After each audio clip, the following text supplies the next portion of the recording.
Tonight, guilty. Luigi Mangione, the man who murdered United Healthcare CEO Brian Thompson, pleads to a federal stalking charge in a New York City courthouse.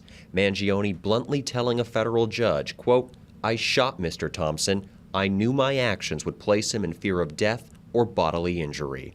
ABC News legal analyst Dan Abrams this morning. First of all, there's a lot of evidence against him, right? That's the first problem he's got.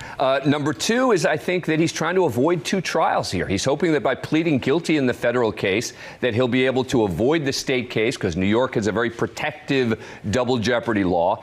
And then finally, I think he'd prefer to serve time in a federal prison, which tend to be nicer than state prisons. So I think that he's hoping that that will lead to a federal prison. In the aftermath of his December 2024 assassination hit, Mangione became the poster boy for millions of angry citizens in the United States and around the world, fed up with insurance companies, corporate greed, and who were enamored with this Ivy League good-looking mystery man. Mangione was arrested 5 days after the murder at a McDonald's in Pennsylvania, bringing a national manhunt to its end and leveling the law against a viral outlaw.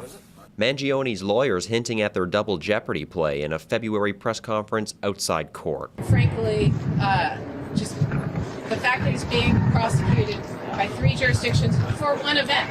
It all is about one thing, one single event. Double jeopardy is a legal defense which exists to stop the government from trying a person more than once for crimes related to the same principal event.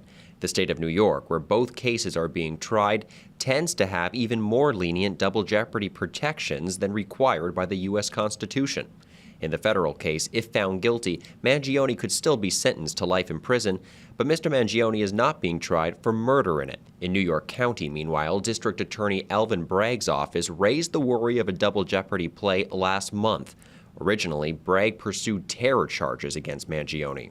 This was a killing that was intended to evoke terror, and we've seen that reaction. The statutory elements we can go into, but its most basic term, that's what this is. This was not an ordinary killing, not to suggest that any killing is ordinary, but this was extraordinary. Those original charges were thrown out in court due to insufficient evidence. Mangione's legal team addressing reporters after the plea deal was announced this morning. Mr. Mangione has accepted full responsibility for the death of Brian Thompson. As Luigi explained in court today, he endured years of severe, debilitating pain following a broken back while struggling to navigate our healthcare and health insurance systems. He believed that the system had failed him and destroyed his life. Despite this being a single isolated event, Mr. Mangione has been unfairly treated since the outset in every way and has successfully fought off terrorism charges and the death penalty, while also fighting at the same time 2 simultaneous prosecutions in 2 jurisdictions who are trying to punish him twice for the exact conduct. Teresa, Mangione's guilty plea deal with the feds has added new drama to an already sensational case. He will now skip that federal trial that was scheduled to begin in January of 2027.